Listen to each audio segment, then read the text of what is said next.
Okay, so let's start. प्रारंभ करेंगे हम. So we've been looking at reasons. Okay, everything okay, guys, over there? सब ठीक है Okay. उधर? Okay.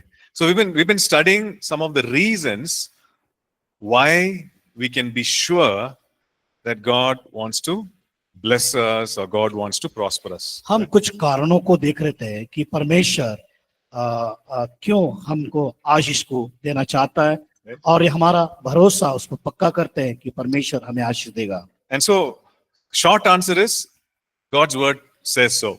और संक्षिप्त उत्तर यही है कि परमेश्वर का वचन कहता है, या God's word says that, yeah, God wants to bless us. परमेश्वर का वचन कहता है कि वो हमें आशीष को देगा. But as you look into God's word, जब हम परमेश्वर के वचन को देखते हैं we see all these many reasons, और उसमें बहुत से कारणों को हम देखने पाते हैं, all that we studied in the last class. और हमने पिछले सत्र में हमने उसको पढ़ा. It is the nature of God to bless us, और परमेश्वर का स्वभाव है उसको आशीष देने के लिए, and we see that Jesus is the Prince of Shalom, और वो परमेश्वर, वो प्रभु यीशु शांति का राजकुमार है, शालोम कहा गया है. and the fact that God is not partial, He's an impartial God, और वो परमेश्वर पक्षपात नहीं करता, पक्षपाती नहीं है. and all the promises of God, even the general promises of God, talks about God bringing blessing into man's life. परमेश्वर के उस समान वायदे या प्रतिज्ञा में हमने देखा कि परमेश्वर हम सबके लिए वो आशीष को लेके आता है. And then we studied about the blessings of Abraham और हमने अब्राहम की आशीष के बारे में हमने देखा, and how God blessed Abraham, how the way He blessed Abraham, He wants to bless us as well. परमेश्वर ने किस प्रकार अब्राहम को आशीष दिया, और अब्राहम को जिस तरीके से आशीष दिया उस प्रकार परमेश्वर हमें भी आशीष को देना चाहता है. And lastly, we looked at the covenant of blessings. और हमने आखिरी जो बात देखा परमेश्वर के वाचा की आशीष के बारे में. Everyone understands about covenant, right? क्या सब लोग इस बात को समझे परमेश्वर की वाचा की आशीष Right? या वाचा के बारे में? It's a promise that God makes. जो परमेश्वर हमसे जो प्रतिज्ञा करता है, It's an agreement that God makes. परमेश्वर के साथ समझौता, And as part of that agreement, जब हम उस परमेश्वर के साथ उस समझौता को जो करते हैं, there are these blessings that He brings into our lives. और उसकी आशीष को वो हमारे जीवनों में लेके आता है. Now, this is what God's word says, इस प्रकार परमेश्वर का वचन कहता है, and all these wonderful things. और ये अद्भुत बातें हमारे लिए. But at the same time, we know that there can be hindrances. और ये इस बात को भी हम देखने पाते हैं कि जब परमेश्वर संपन्न बनाता है, लेकिन उन संपन्नता में संपन्न होने के समय देखते हैं कुछ बाधाएं या रुकावटें भी पाई जाती है. There are these barriers. और उसमें जो बाधाएं, There are these closed doors. और वहां पर बंद दरवाजों को देखने पाते हैं. So that the man of God or the woman of God is not experiencing or enjoying the blessings that God has for us. ताकि हम देखने पाते हैं कि ताकि परमेश्वर के लोग उसकी आशीष में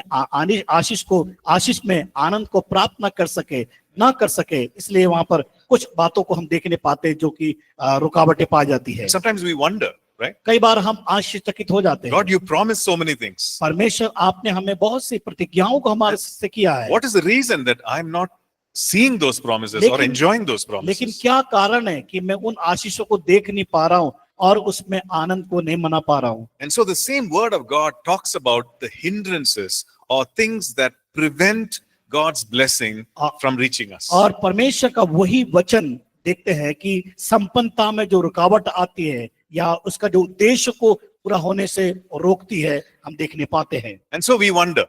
हम कई बार आश्चर्यचकित हो जाते हैं. God is all powerful. परमेश्वर सामर्थी है. How can God, who is all powerful, when He blesses, how can that stop from reaching me?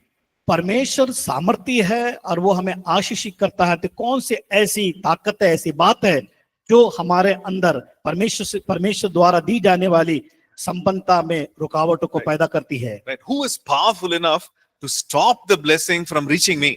और कौन उस सामर्थी है जो आशीष परमेश्वर की मेरे पास आनी है उसमें और उसको पाने से रोकती है? Right? But the Bible talks about certain things.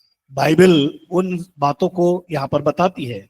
It talks about certain motivations, certain intentions that actually prevent us from receiving from God. और जो ऐसे कोई मकसद है, ऐसे उद्देश्य है जो तरीके हैं जो सही नहीं होते, जो हमारे आशीष को पाना चाहते, Okay. उसमें बाधा का कारण बनती है। So in this session, we're going to talk about these hindrances. और हम इस सत्र में बात करेंगे रुकावटें या So- बाधाएं। So as we study these hindrances, we can make it our life to not to have anything with these things.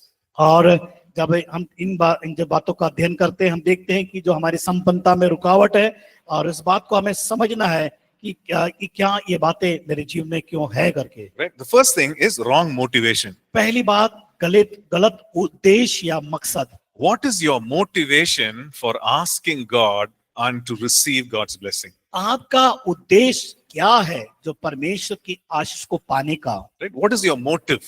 आपका उद्देश्य क्या, मकसद क्या है? Why do you want to have that? आप क्यों उसको प्राप्त करना चाहते हैं अपने जीवन में? Why do you want to receive that? क्यों उसे आप लेना चाहते हैं? Motive, it's very important.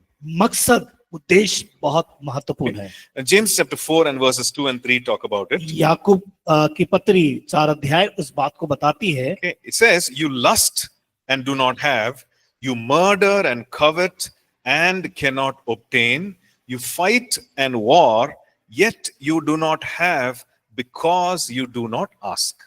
और यहाँ पर लिखा है, तुम में तो क्या लिखा है, तुम लालसा रखते हो और तुम्हें मिलता नहीं, इसलिए कि तुम हत्या करते हो, तुम डाह करते हो और कुछ प्राप्त नहीं कर पाते, तुम झगड़ते और लड़ते हो, तुम्हें इसलिए नहीं मिलता कि मांगते नहीं।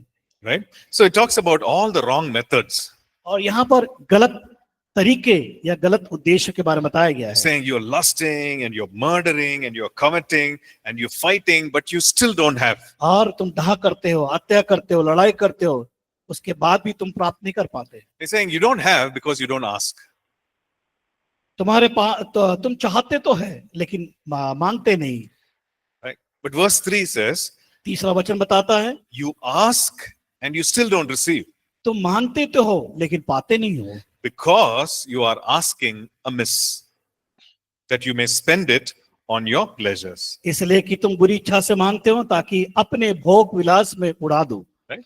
So it talks about wrong motivations, यहाँ पर गलत मकसद के बारे में बताया maybe गया है, selfishness. वहां पर स्वार्थ के बारे में बताया गया है। And so even when you're asking with wrong motivations, that you're not receiving. तुम तो मांगते तो हो लेकिन तुम्हारा मांगने का मकसद या उद्देश्य गलत है, जिसके कारण तुम प्राप्त नहीं कर पाते। So we need to check our motives. हम अपने मकसद को जांचना है, जानना है, Is it pure? क्या वो सही है? Why are we asking God for certain things? क्यों उन चीजों को परमेश्वर से मांग रहे हैं?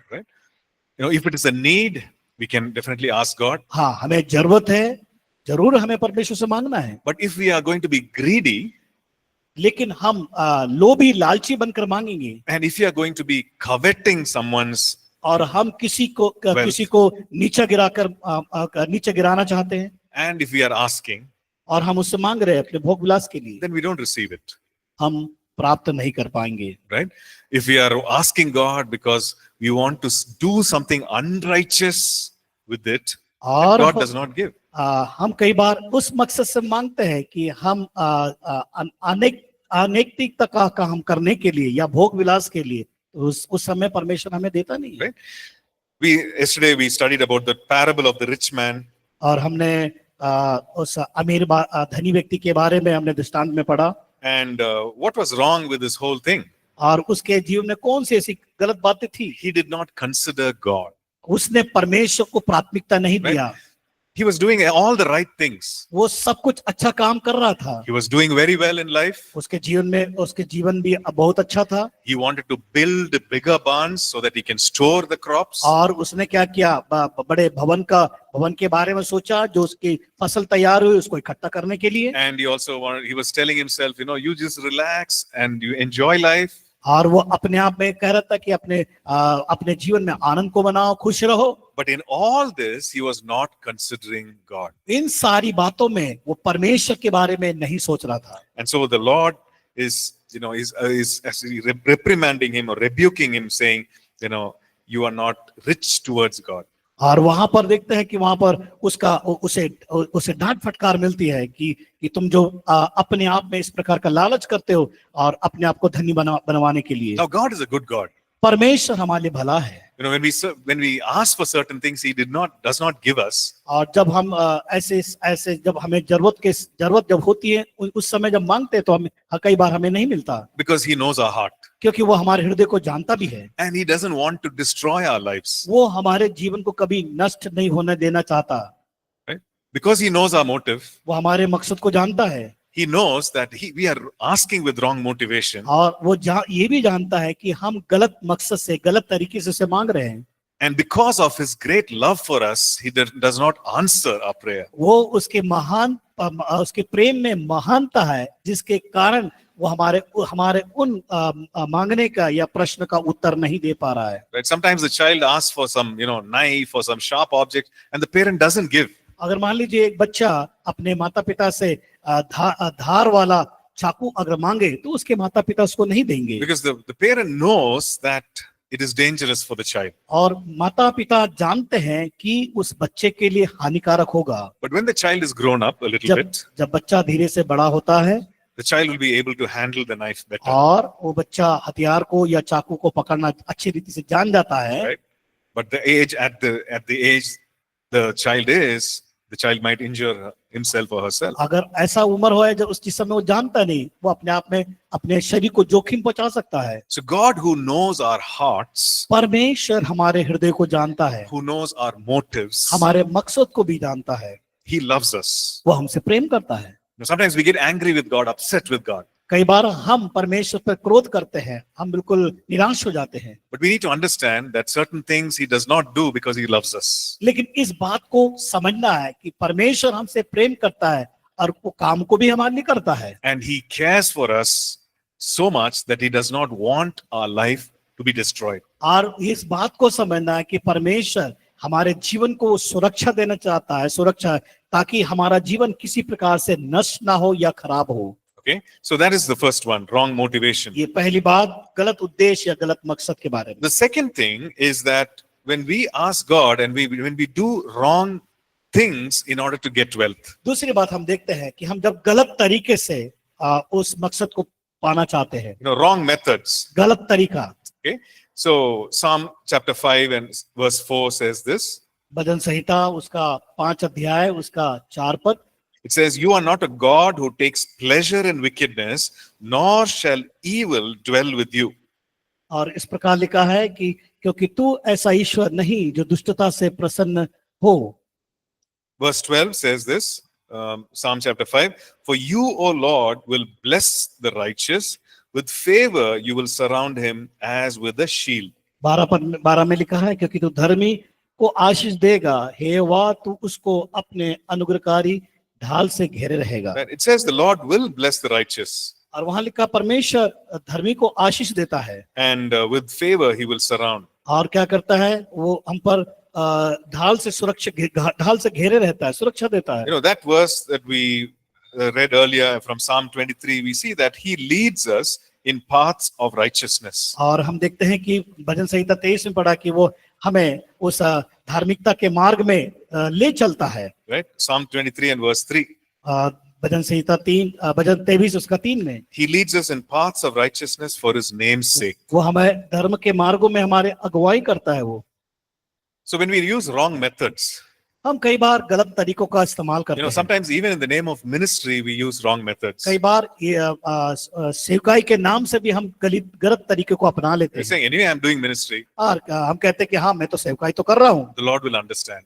तो जानता है, समझ सकता है। No, but He's interested in the process. लेकिन हाँ वो हमारे जो तरीकों को वो समझता है। Okay. How are we getting that wealth? कि हम किस प्रकार उसको प्राप्त कर रहे हैं। And so the Lord cannot bless unrighteousness परमेश्वर किसी अधर्मी व्यक्ति को आशीष देना नहीं चाहता, because He's a holy God. क्योंकि वो परमेश्वर पवित्र है, He's a righteous God. वो धर्मी परमेश्वर है। Okay. So if there is a wrong method that we are considering, then that becomes a hindrance. अगर हम गलत तरीके को अपने जीवन में अपना रहे हैं और वो सही तरीका नहीं है परमेश्वर के कार्य के लिए। In the temporary, in maybe for the momentary thing, we might get some things, अगर might get some riches, मान लीजिए कुछ क्षण के लिए हम कुछ चीजों को जब प्राप्त कर लेते हैं, but it does not stay.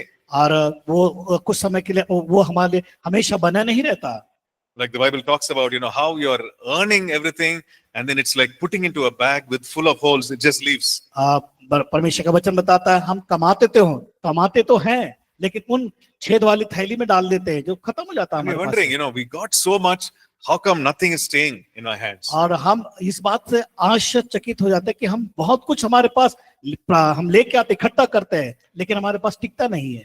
We need to look at what are the methods, what is the motive of our hearts. हमें इस बात को जानना है कि हमारा तरीका क्या है और मकसद हमारे अंदर क्या है। Yes, our intention is pure. We want to bless the people who are poor, maybe. और परमेश्वर का वचन इस बात को बताता है कि हाँ उसका तरीका जो है वो अपने लोगों को आशीषित करने के लिए अपने धन को देने के लिए। But what are the ways by which we are getting the money in order to bless the poor? और हमें कौन सा तरीका है कि हम उस आशीष को पाए और गरीबों को दे उनकी मदद करें। That is important to God's heart. और वो बहुत ही महत्वपूर्ण है परमेश्वर के हृदय के द्वारा Because He's the righteous God. क्योंकि वो परमेश्वर धर्मी है। Okay, let's look at the third one. तीसरी बात हम देखेंगे when we are disobedient when it comes to financial matters. जब पैसों के विषय में अनाज्ञाकारिता को अपने जीवन में जब लाते हैं। For example, Luke chapter 16 and verse 10. उदाहरण के लिए लूका रचित सुसमाचार उसका 16 अध्याय 10 पद में this is what it says. It says, "He who is faithful in what is least is faithful also in much. He who is unjust in what is least is unjust also in much." कोई एक जन पढ़े इसको। Luke chapter 16 and verse 10. Can somebody read, please?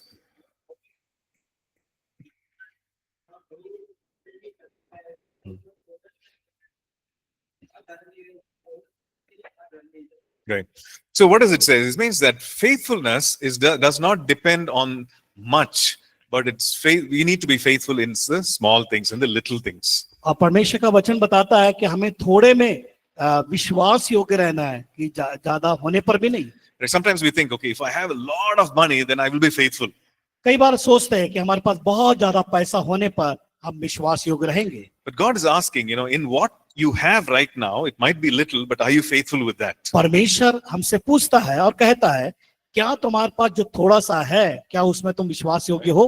Sometimes we think, okay, if I have lots, if I'm earning lots, then I'll be faithful. कई बार सोचते हैं कि मैं बहुत ज्यादा कमा लूंगा, मेरे पास बहुत सारा ज्यादा हो जाएगा तो मैं विश्वास योग्य रहूंगा परमेश्वर के साथ। But the Lord is asking, what about right now, with the little that you have, are you being faithful with it? परमेश्वर हमसे पूछता है अभी इस वक्त तुम्हारे पास क्या है जो थोड़ा सा है, क्या उसमें तुम विश्वास योग्य हो। Because we cannot change overnight.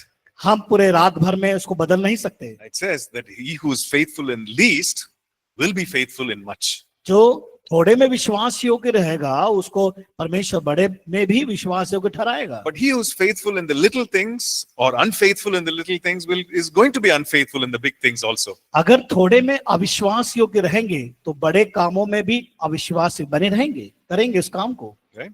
And so we need to be careful. इसलिए हमें सावधान रहने की आवश्यकता है, Especially with money.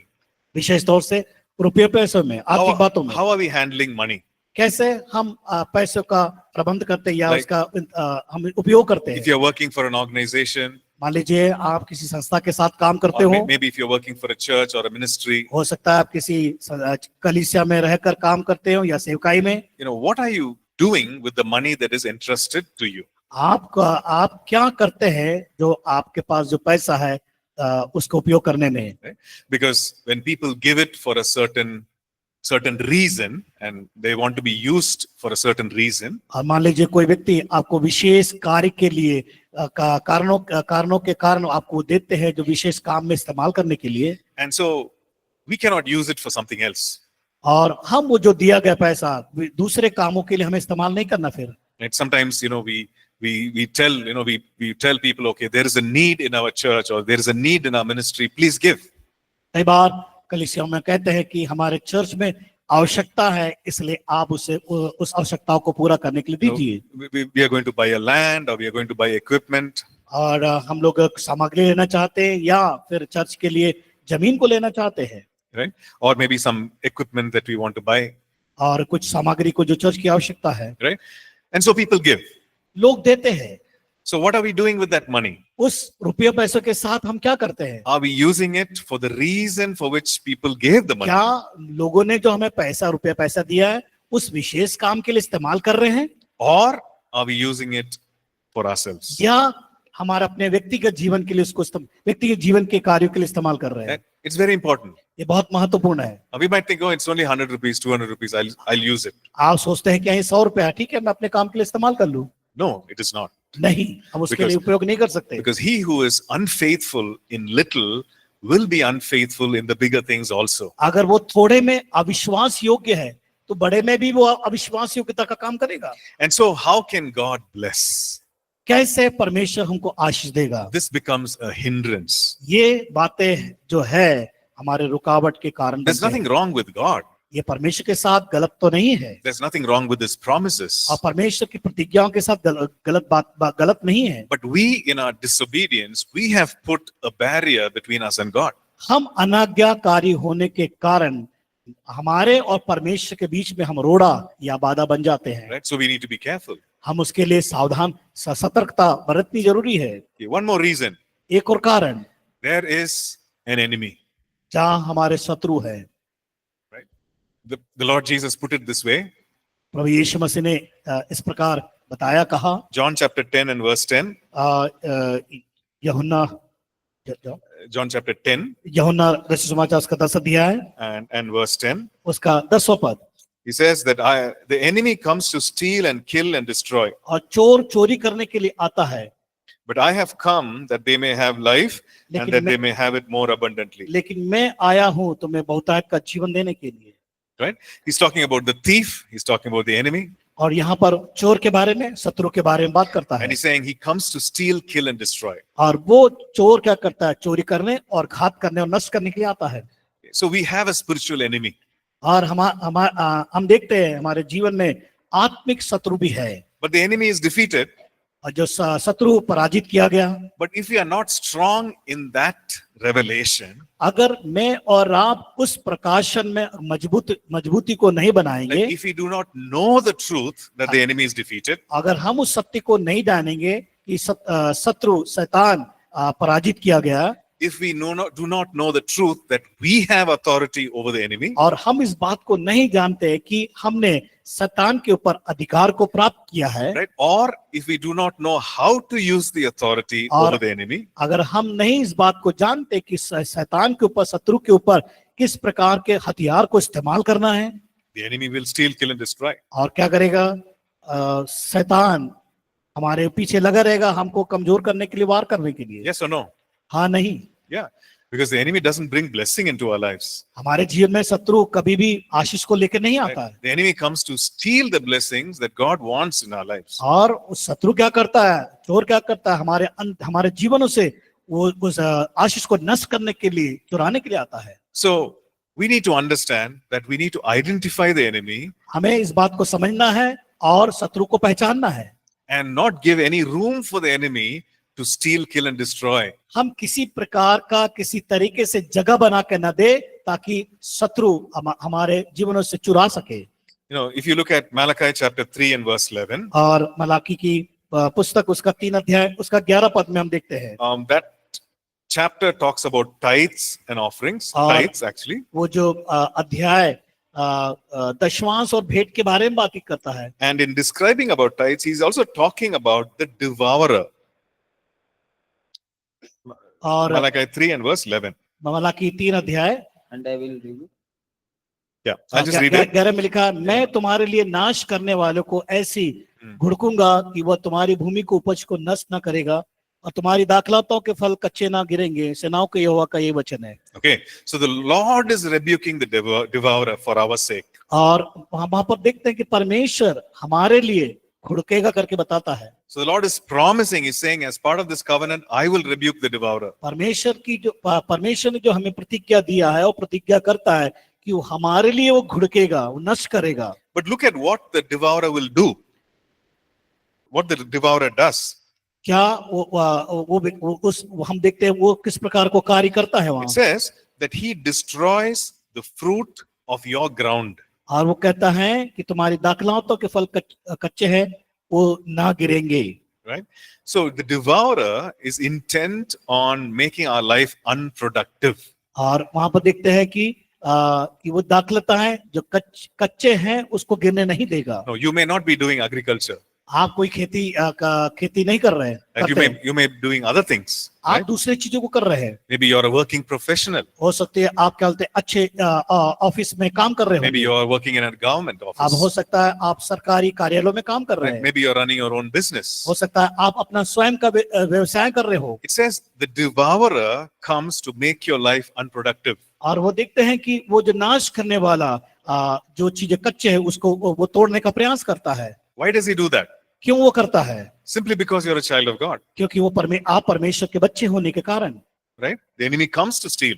और शत्रु आता है चुराने के लिए। But you and I, we have authority over the enemy. लेकिन मेरे और आपके पास उसका परमेश्वर ने वो अधिकार हमें दिया है। And the enemy also knows that. और शत्रु शैतान उस बात को जानता है। So he uses all kinds of methods. और वो कई तरीके को अपनाता है। He uses accusation. और वह क्या करता है कि वहां पर दोष को लगाने का कार्य करता He है। uses lies, और वो झूठी बातों को बोलता है discouragement, और निराशा को लेके आता है। right? Shame and condemnation. और हमें शर्मिंदा को लेके आता है और हमें दोषारोपण लगाता है। Right? So that we stay in that place of condemnation. और हम क्या है उस हम दोष में उसी दोषारोपण में हम बने रहते हैं। And we don't use the authority. हम उस समय उस अधिकार का इस्तेमाल नहीं करते। We don't rise up in faith and use the authority. और हम उस विश्वास के लिए खड़े नहीं होते और उस अधिकार को इस्तेमाल नहीं कर पाते। So we need to know that there is an enemy who's opposing the plans of God, opposing the blessings of God from reaching our lives. इस बात को जानना है कि हमें शत्रु किस प्रकार गिराएगा, हमें निराश करेगा, कमजोर करेगा। उस बात शैतान के उस कामों को हमें See, पहचानने की God आवश्यकता on है। his part, he has actually given us wisdom. परमेश्वर ने अपने भाग में अब उसकी ओर से हमें समझ को दिया है। He has given us the Holy Spirit, who's the spirit of wisdom and revelation. और उसने हमें पवित्र आत्मा दिया है ताकि बुद्धि और ज्ञान को हम प्राप्त कर सके। He has given us discernment. और उसने हमें पहचानने का यानी उस पहचानने का भी हमें आत्मा को दिया है। And he has given us authority as children of the Most High God. और हमें वो अधिकार को दिया है जो परमेश्वर महान है और उच्च स्तर में वो रहने वाला है। Okay, how do we know that we have authority? हम कैसे जान पाएंगे कि हमें पास अधिकार है? Can you tell me? बताइए। Do you have authority over the enemy as a child of God? आप परमेश्वर के संतान होने के नाते आपके पास शत्रु के ऊपर अधिकार को दिया गया है। कैसे जानेंगे? Huh? Through the word. So specifically, what is it that you know from the word उस वचन से आप क्या जानते हैं? which shows you that you and I have authority और जो बताता है कि मेरे और आपके पास अधिकार है over the enemy? शैतान के ऊपर।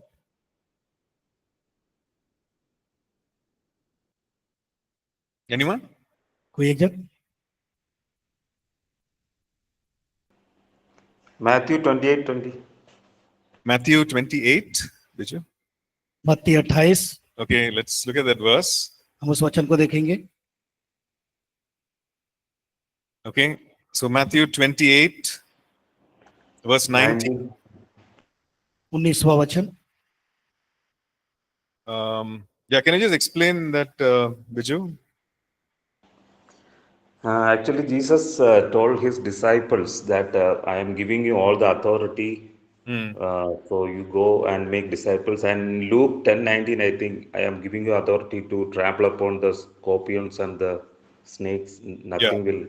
So, yeah, thank you. So Matthew 28, the Great Commission, and also Luke chapter 10, verse 19, where the Lord is saying, he's telling the 70 disciples, I give you the authority to trample on serpents and scorpions and over all the power of the enemy, and nothing shall by any means hurt you. Right? He's talking about the powers of darkness. और 28 Luke 10, 19. Okay, लूका रचित समाचार 10 अध्याय उसका 19 पद को वहां पर देखने पाते हैं। देखो मैंने तुम्हें सांपों और बिच्छू को रोंदने का और शत्रु की सारी सामर्थ पर अधिकार दिया है और किसी वस्तु से तुम्हें कुछ हानि ना होगी। Right? So he is giving authority to his disciples. और वो अपने चेलों को अधिकार देता है। So we might say, okay, he's giving authority only to those 70 disciples, right? We might say that हम लोग कहते हैं कि केवल those 70. 70 चेलों को ही शायद वो दिया होगा अधिकार। Right. Look at Mark chapter 16, मरकुस 16 अध्याय right? Verse 17. उसका 17 पद। It says, in my name they will cast out demons. और वहां पर लिखा है कि विश्वास कर Yeah. In my name, Mark 16 and verse 17. मरकुस 16 उसका 17। Yeah.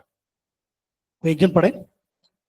विश्वास करने वालों में यह चिन्ह होंगे कि मेरे नाम से दुष्ट आत्माओं को निकालेंगे और नई भाषा बोलेंगे। Right. So he's saying, in my name they will cast out demons. Right. और मेरे नाम से वो दुष्ट आत्मा को निकालेंगे। So who's he talking about? यहाँ पर कौन बात कर रहा है किसके बारे में? Right. The Lord Jesus is talking about his disciples. और यीशु मसीह अपने चेलों से वो वार्तालाप कर रहा है। All बातचीत कर रहा those है। who believe in his name.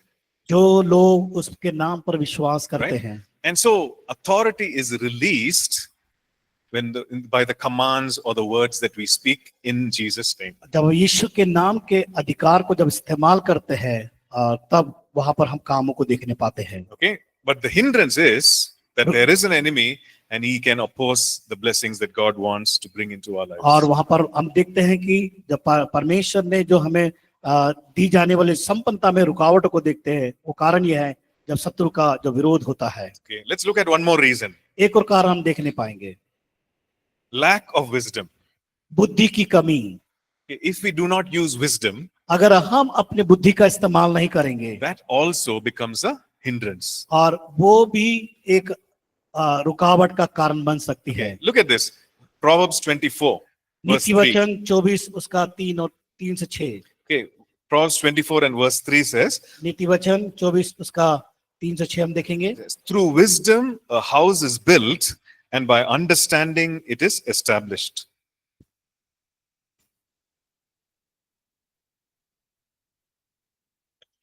Yeah. 24 and verse 3 first. 24 उसका 3 से 6। घर बुद्धि से बनता है और समझ के द्वारा स्थिर होता है। Okay. So he's talking about a household, he's talking about a family, and it says that through wisdom a house is built. और वहां पर घर के बारे में बताता है जब बुद्धि से जब बनाते हैं। Okay. And then verse 4 says, by knowledge the rooms are filled with all precious and pleasant riches. और वहां पर देखते हैं कि सर्व उसका ज्ञान पूरे उस वचन को थोड़ा पढ़ें। Can somebody read Proverbs 24 verses 3 and 4? घर बुद्धि से बनता है और समझ के द्वारा स्थिर होता है, ज्ञान के द्वारा कोठरियां सब प्रकार की बहुमूल्य और मनोहर वस्तुओं से भरी जाती हैं। Okay, can you read it again slowly, brother? फिर से उसको धीरे से पढ़े। आप लोग घर बुद्धि से बनता है और समझ के द्वारा स्थिर होता है, ज्ञान के द्वारा कोठरियां सब प्रकार की बहुमूल्य और मनोहर वस्तुओं से भरी जाती हैं। Right. Thank you. So it says that by understanding is established, by knowledge the rooms are filled with all precious and pleasant riches. ज्ञान के द्वारा कोठरियां और सब प्रकार के बहुमूल्य और मनोहर वस्तुओं से भर जाती है। So which means wisdom and knowledge has some connection in building someone's life. और किसी के जीवन को बनाने के लिए बुद्धि और ज्ञान की आवश्यकता होती है। We need wisdom. हमें बुद्धि चाहिए, We need knowledge. हमें ज्ञान चाहिए। And he's talking about physical material blessings here. और यहाँ पर भौतिक जो आशीष है, भौतिक वस्तुओं के बारे में बताता है जो हम उसको जिसके द्वारा हम आशीष को पाते हैं। So when we do not have wisdom or when we do not use wisdom, अगर हम बुद्धि को इस्तेमाल नहीं करते हैं then we don't experience this. हम इस चीज का अनुभव नहीं कर पाएंगे। So God's desire is to bless, परमेश्वर की जो इच्छा है हमें आशीष देने के लिए, but are we using wisdom? लेकिन हम किस प्रकार उस बुद्धि का इस्तेमाल करते हैं। Right. For example, there is someone who helps us in our house, और उदाहरण के लिए अगर कोई व्यक्ति हमारे घर के लिए कुछ मदद करना चाहता है, and her daughter we know, and, हमारे उस घर का उस व्यक्ति का जो लड़की है, right, her daughter and a granddaughter also we know, और उस हम उनके जो दादा और उस लड़की को हम जानते हैं। right? So this person, she says, can you give me some money? और वो व्यक्ति कहता है कि क्या मुझे आप रुपये पैसे देंगे? What is that money for? और सामने वाला व्यक्ति पूछता है कि वो पैसा किस काम के लिए, किसके लिए? I want to buy a laptop for my daughter. और वो कहता है कि मैं अपनी बेटी के लिए एक लैपटॉप लेना चाहता हूँ. So we was asked, how will you repay this money? और वो व्यक्ति पूछता है कि आप इसे कैसे वापस लौटाओगे? So she says, I don't know. और वो कहते हैं कि मुझे नहीं मालूम. But I want to buy a laptop for my daughter. लेकिन मैं अपने बेटी के लिए लैपटॉप को लेना चाहता हूँ. So then we ask, okay, can she use the phone? Does she have a phone? Can she use the phone instead of the laptop? क्या वो लैपटॉप के जगह मोबाइल का इस्तेमाल वो करती है? Yes, it's possible. हाँ, वो हो सकता है वो करेगी. But she wants laptop. लेकिन वो लैपटॉप उसे चाहिए. Right? So here the person is going into debt or is going to, going into more and more money, more and more debt that she cannot repay by buying a laptop. अब यहाँ पर देखते हैं वो इतना ज्यादा उधार को लेने के प्रयास कर रहा है और वो लैपटॉप लेने के लिए ताकि वो और उसके पास इतना बोझ हो जाता है कि उसके कर्जा को चुका नहीं पाए. And so when we don't have enough money, what will happen when we buy something and then we are buying it and we are repaying the loan, which means we don't have enough money for daily living, right? और अगर मान लीजिए हमें दैनिक जीवन जीने के लिए अगर हमारे पास वो रुपया नहीं है तो हम किस प्रकार उसका चुकता कर सकते हैं? Right, whatever salary we get, it goes towards the loans. और हो सकता है कि हमें कितना भी हमें जो आमदनी मिल रही है जिसका हम उस कर्जा को भी चुका नहीं पा रहे हो. Right, whatever we borrowed, we have to repay, so our entire earnings or savings goes towards that. और हम कितना कमा रहे हो, कितना उधार ले रहे हो, हम उसके लिए बचा भी नहीं पा रहे हो. And then we are wondering, God is not blessing me. तब हम इस बात से आश्चर्यचकित हो जाते हैं कि परमेश्वर मुझे आशीष को नहीं दे रहा है. But God wants us to use wisdom. तो परमेश्वर चाहता है कि हम बुद्धि का इस्तेमाल करें. He wants us to use wisdom in the way we spend what He has already blessed us with. परमेश्वर चाहता है हम बुद्धि को इस प्रकार इस्तेमाल करें कि हम उस पैसे का कहाँ उपयोग कर सके. And He wants us to use the wisdom in order to get whatever wealth or riches in the best way possible. और परमेश्वर चाहता है कि हम उस बुद्धि को हम जब प्राप्त करते सही जगह उपयोग करने के लिए ताकि जो चीजों को प्राप्त करते उसको इस्तेमाल करने के लिए. So when we don't use wisdom, then we cannot blame God. अगर हम बुद्धि को सही रीति से इस्तेमाल नहीं करते हैं तो परमेश्वर पर हम दोष नहीं लगा सकते. Right? Not using wisdom becomes a hindrance. और बुद्धि को सही रीति से इस्तेमाल नहीं कर रहे हैं वो हमारे लिए रुकावट है, बाधा का कारण है. Okay. And one more hindrance is lack of effort. और अगला जो बाधा है अधूरे प्रयास. हम जब प्रयास अधूरा करते हैं. Right. Proverbs 10 verse 4. नीति वचन 10 उसका Right? It says, 4 पर. he who has a slack hand becomes poor, but the hand of the diligent makes rich. Proverbs 10 and verse 4. नीति वचन उसका 10 उसका 4 में इस प्रकार लिखा है, जो काम में ढिलाई से करता है जो काम में ढिलाई से करता है वह निर्धन हो जाता है, परंतु कामकाजी लोग अपने हाथों के द्वारा धनी होते हैं. Okay, so this verse talks about work and putting in good effort. और ये वचन काम के बारे में बताया गया है ताकि वो अपने हाथों के द्वारा धनी बन सके. Right. It means whatever, maybe you're a student, what kind of effort are you putting in? और आप एक विद्यार्थी होने के नाते आपका प्रयास क्या है? Maybe you're in ministry, what kind of effort are you putting in? और सेवकाई में किस प्रकार का प्रयास आप कर रहे हैं? Maybe you're working, what kind of effort are you putting in? और आप जहाँ कहीं काम कर रहे हैं आप किस प्रकार का वहाँ प्रयास कर रहे हैं? So he's saying, if you are diligent in your work, then there is success. अगर आप आपके काम में ढिलाई नहीं करते हैं तो आप अपने काम में सफलता को पाएंगे. So we are required to put in good effort or diligent effort. परमेश्वर चाहता है कि हम हमारे कामों में ढिलाई को ना करें, सावधानी पूर्वक उस काम को करें. Okay, look at Ecclesiastes 9 and verse 10. और सबोपदेशक उसका 9 अध्याय उसका 10 पद को हम देखते हैं. Okay, let's read this verse. इस वचन को हम पढ़ेंगे. It says, whatever your hand finds to do it with your might, for there is no work or device or knowledge or wisdom in the grave where you are going. Right? और यहाँ पर इस प्रकार लिखा है, जो काम तुझे मिले उसे अपनी शक्ति भर करना, Okay. क्योंकि अधोलोक में जहां तू जाने वाला है, ना काम, ना युक्ति, ना ज्ञान और ना बुद्धि है। Right. So as long as you're living here, और हम जब इस संसार में जब हम अपने जीवन को व्यतीत करते हैं, the work that you have to do, जो काम हम करते हैं, put in your best effort. हमें बहुत अच्छा काम को करने का प्रयास करें। Whatever you have to do your best. जो आप करते हैं, आप क्या करें? बेहतर करने का प्रयास करें। Right. You don't have to compare your work with others. दूसरों के साथ आप दूसरों के साथ तुलना ना करें, But we need to ask ourselves, am I putting my best? और हम उसकी जगह हम अपने आप को ये देखें, क्या मैं बेहतर काम को कर रहा हूं कि नहीं। Right? Is it better than what effort I put in the last time? और पिछले दिनों में मैंने जो बेहतर काम किया, उससे बढ़कर बेहतर काम या मैं उसका प्रयास कर रहा हूं कि नहीं। And so if I don't put in effort, then I don't enjoy the fruit of it. अगर मैं अच्छे काम के लिए प्रयास नहीं करूंगा, तो मैं अपने जीवन में आनंद और फलवंत को देखने नहीं पाऊंगा। And so God has some blessings for me on the other side of that door of effort. और हम देखते हैं कि परमेश्वर की आशीष हमारे साथ तो है, आशीष है उसकी, लेकिन एक दूसरे तरफ हम देखते हैं कि उसके लिए हमें प्रयास करना है। Right? So in every work there is a blessing.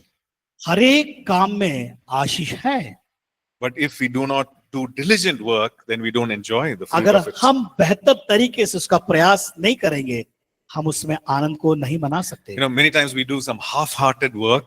कई बार हम हमारा अधूरा हृदय होता है उस काम को करने के लिए, And then we want 100%, benefits. और हम क्या चाहते हैं? उस काम में हमें 100% हम फल को चाहते हैं कि हमें मिले, But the effort that we put in is so minimal. लेकिन आपका प्रयास क्या है? आप क्या कर रहे हैं? थोड़ा सा ही प्रयास कर रहे हैं, ज्यादा प्रयास नहीं कर रहे हैं, It is not a diligent work. लेकिन वो बेहतर काम हमारे से नहीं हो रहा We है। are not fully engaged in it, हम पूरी तरह से उसमें शामिल नहीं हैं, but we want the benefit, लेकिन हम बेनिफिट चाहते हैं। right? So this becomes a hindrance. ये जो बातें जो हम अधूरे प्रयास करते हैं, वो हमारे लिए रुकावट का So कारण we है। looked at some hindrances today. तो हमने कुछ बाधाओं को हमने देखा, It could be a wrong motive or wrong motivation. हमने गलत मकसद, उद्देश्य और गलत तरीकों को देखा, Right? It could be wrong methods, meaning unrighteous things that we are doing. जो अधर्म के कामों को हमने देखा, जो आशीष हमें नहीं देती है। It could be disobedience when it comes to money, handling money, जब finances. हम पैसे का हमें उपयोग करना है, उसमें अनाज्ञाकारिता का जब काम करते हैं, Now, it could be because we are ignorant of the enemy and the opposition of the और enemy's जब हम works. शत्रु का विरोध करते हैं, तब Or it could also be because of lack of wisdom. We are not using the wisdom that is जब available हम for us. सही तरीके से अपने बुद्धि के इस्तेमाल नहीं करते, जहां बुद्धि की कमी है, वो वहां पर रुकावट का कारण बनती है। And also, if there is no effort that is made, real effort that is made, that is also a hindrance. अगर हम सही रीति से बेहतर प्रयास नहीं करते, अधूरे प्रयास करते, वो हमारे लिए रुकावट का कारण बनती है आशीष So में। now that we know this, what do we do? और जब हम इस बात को जानते हैं, तो हमें क्या करना है? If we see this in our lives, we need to change.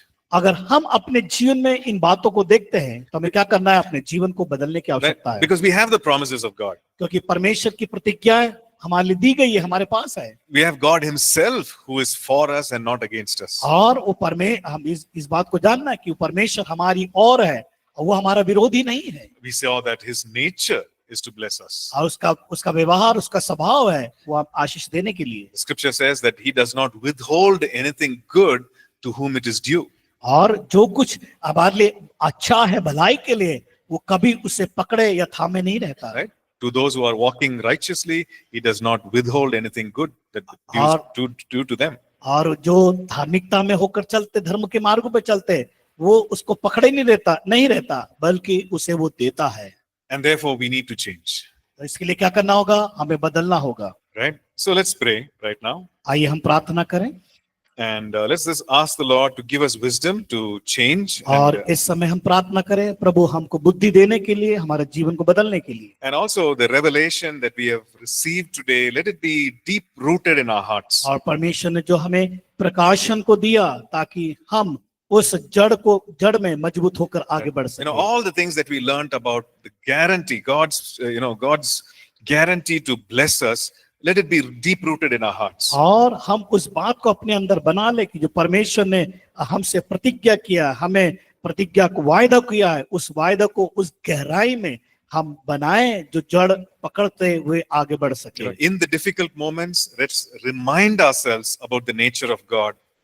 चाहे उस समस्या के बीच में परिस्थिति में हो, ताकि बीच में भी हम परमेश्वर के उस उद्देश्य को अपने जीवन में उसकी ओर से समझ सके। Let's pray. आइए हम प्रार्थना करें। Now you pray in your own words आप अपने शब्दों में प्रार्थना करें and ask God to do all this. और प्रभु से मांगे कि ये बातें जीवन में होने के लिए। Thank you, Father. Thank you. Thank you for the deep burden. Thank you, Lord. For the well-blessed overflow. Thank you. Great Father. Right. You are a good God, but you're a God who blesses us.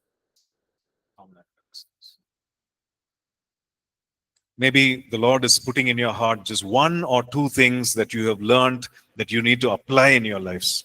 और परमेश्वर ने आपके अंदर जो सीखा उसमें से 2 या 3 बातों को दिया है, आपको बताया, समझाया कि आप उसको लागू कर सके। Just say, Lord, thank you for this. और प्रभु से कहे, प्रभु धन्यवाद इन बातों के लिए। Yes, I will trust in you and I will obey these words. और मैं आप पर भरोसा करता हूँ और मैं आपकी आज्ञा का पालन करता हूँ। Thank you, Father.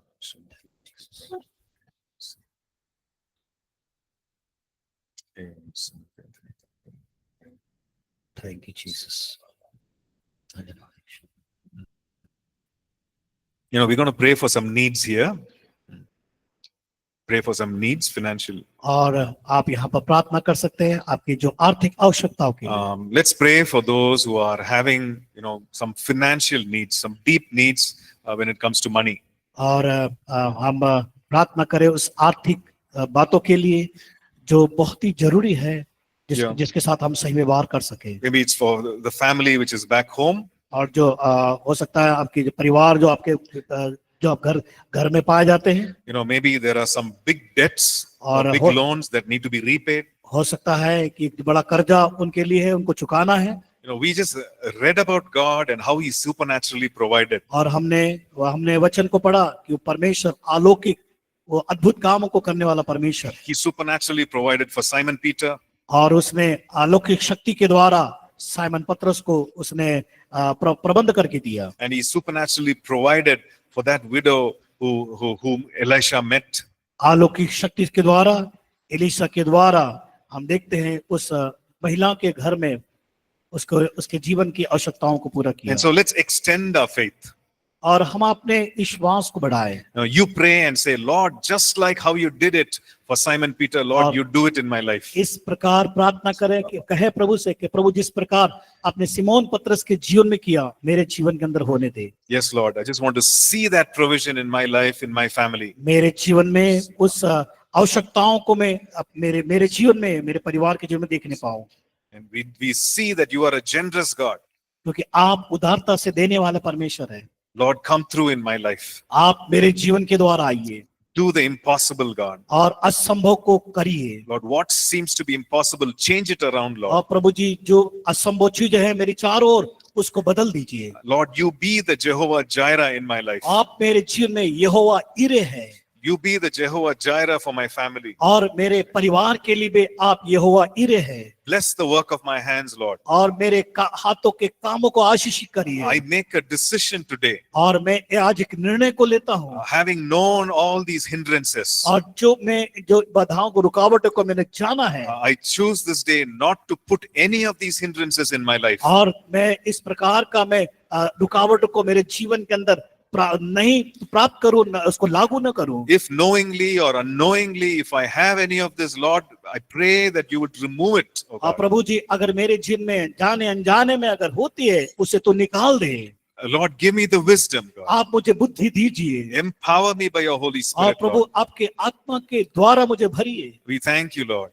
धन्यवाद देता हूँ। Yes, Lord, we thank you that you hear our prayers, Lord. प्रभु जी हम धन्यवाद करते हैं आपने हमारी प्रार्थना को सुना है। And even today, Lord, let there be a release of financial breakthroughs in, Lord, in everyone's life, Lord. प्रभु हर एक के जीवन में उन बातों को जो रुकावट है उस यीशु के नाम से हम दूर करते हैं। Yes, Lord, we pray especially for those who are desperate, oh Father God. और प्रभु जी जो बहुत ही लालसा के साथ बैठे हुए हैं Father God, those who do not know, Lord, how to pay those bills. प्रभु जी कई लोग इस प्रकार से सोच कर बैठे हैं कि वो बिल को कैसे जमा किया जाए, कर्जे में पा जाते Lord, हैं। I pray that their faith will be in you, Master. प्रभु जी उनका विश्वास आपके ऊपर बनने पाए, That you are their heavenly Father. आप स्वर्गीय पिता है। And Lord, that you will provide the breakthrough. प्रभु आप उस काम को कर सकते हैं, उसको तोड़ सकते हैं उस बाधाओं को। Yes, Lord, let there be a release of financial breakthroughs in Prabhu everybody's life. जी लोगों के जीवन के अंदर वो खुदाबंद रुकावटें दूर होने पाए, आर्थिक बातें उनके जीवन पूरे होने दे। Yes, Lord, we thank you, Father God.